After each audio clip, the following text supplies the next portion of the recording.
British soap operas have casted a spell on all of us in the last 60 years. From the young to the old, it has been a part of our growing up. Especially nowadays, with social media playing a part, we can relive our favourite moments from our beloved shows repeatedly through streaming platforms. Soap operas have changed the way we speak to our friends and family, based on where the soap originated with its slang, curse words and fashion sense.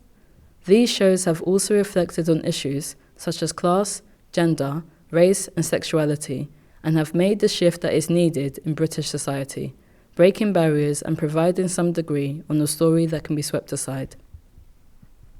According to the charity Mind and their mental health report of last year, 1 in 4 people in England will experience a mental health issue each year, and in young people, 1 in 5, and a third were able to get treatment in 2023.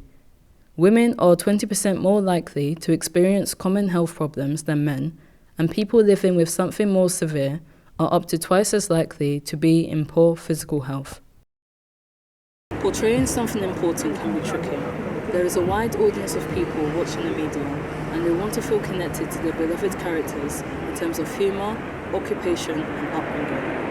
And with a story that's either on an exploration of relationships or mental health issues, it is crucial that those working behind the scenes portray those storylines with authenticity and care. I'm now going to be speaking to an advisory here at the Mental Health Foundation that work with EastEnders, and I'll question him on the need for dramatic storytelling, the long-term consequences of untreated mental health issues, demographics that need a push forward, and accountability.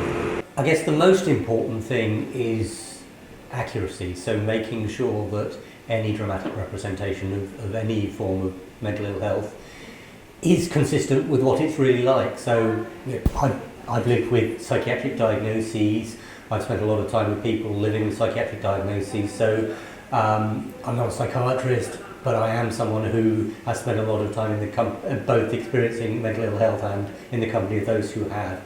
And for media representations of any kind, particularly in drama, the most important thing is that it actually does reflect the real life experience.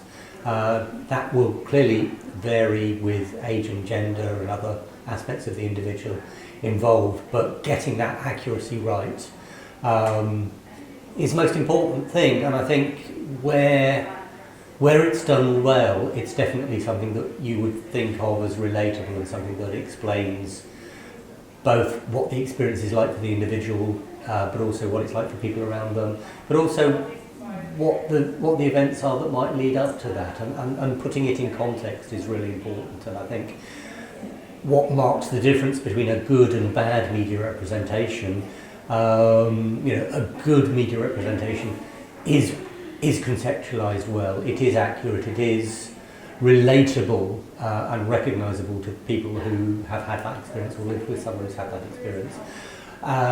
Where it's failed, and there are plenty of examples in the media where it's failed, is it just occurs at random, and it's almost used post hoc as the illness is designed to explain some particular behaviour, rather than actually thinking that the illness or the diagnosis is part of a person's life.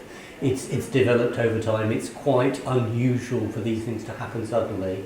It's much more common for it to be part of someone's story, and soap operas and longer dramas in particular do have the opportunity to develop to develop people as whole people, whereas your sensationalist kind of film or one-off drama doesn't always spend the time doing that, and obviously can't spend the time doing that. I mean, in general, it always just feels to me more authentic, particularly for a soap opera, to build it in as part of someone's experience. I mean, it would be very rare for someone to suddenly develop something like bipolar disorder or any form of serious or severe mental ill health. Soap operas being what they are, if there was a terrorist activity or a plane crash or some kind of thing, then it would be perfectly reasonable for a number of characters to suddenly develop post-traumatic stress disorder. That would be perfectly natural and reasonable, and you wouldn't need any lead up to that. But for something like bipolar or for schizophrenia or something like that, you would generally find that those would develop over time. It certainly these days it may take quite a long time for someone to get a diagnosis, to go through that process of going into mental health services. So you'd be referred by your doctor to a psychiatrist or to mental health services. There would be exploration, there'd be a whole range of stuff, and then you would get a diagnosis. So that would happen over time. Now, most of that would not be exciting in terms of storyline, but it would be it would be something you could reference, and it would be something that would happen. There used to be a kind of classic just false narrative that you would see in a lot of dramatic representations, which was someone would have a psychiatric diagnosis, they'd be stable on medication, they'd stop taking their medication, they'd do something bad. And it's just not like that. If you take something like schizophrenia, for example, the medication works reasonably well for about a third of the people with the diagnosis. It doesn't work at all for a third of the people with the diagnosis, and it has some kind of moderate impact for some people. Where it is certainly true that if you were someone who was on long-term medication and you just stopped taking it, that would have effects, and that would have a combination of, some of that might be relapse, but a lot of it would be withdrawal effects. Dramatic representations can be really, really useful and helpful if they take people through that whole process and let people know that it's complicated, and let people know that it's not as simple as diagnosis, treatment, cure. I think another thing that causes these sort of storylines to be very hard to understand is because of the use of block storytelling. So they'd start off the story, and then they'd move on to something else, and it could be weeks until we see that storyline again. And so it's hard to see, the pattern in which someone's behaviour changes, how their relationship is like with their family. It's very hard to see that change. People I know who are dedicated fans of Coronation Street or EastEnders, they will sometimes say, they wouldn't behave like that, or I saw that coming, and good writers will get the I saw that coming, or you don't want everything to be predictable, but you don't want something to be that kind of, good heavens, that's completely out of character, and then them kind of back writing something that makes it in character, and that, I think people do find that phony, and people do find that unrealistic. Whereas if someone they've grown up with has experiences, traumatic experiences, you can see their mental health deteriorating, it kind of doesn't matter if it's 4 months before you come back to that. And it genuinely can help educate people when you see, somebody relatable go through those difficult and unusual things. It can genuinely help. It can give people a sense that, they're not alone, if it's done well.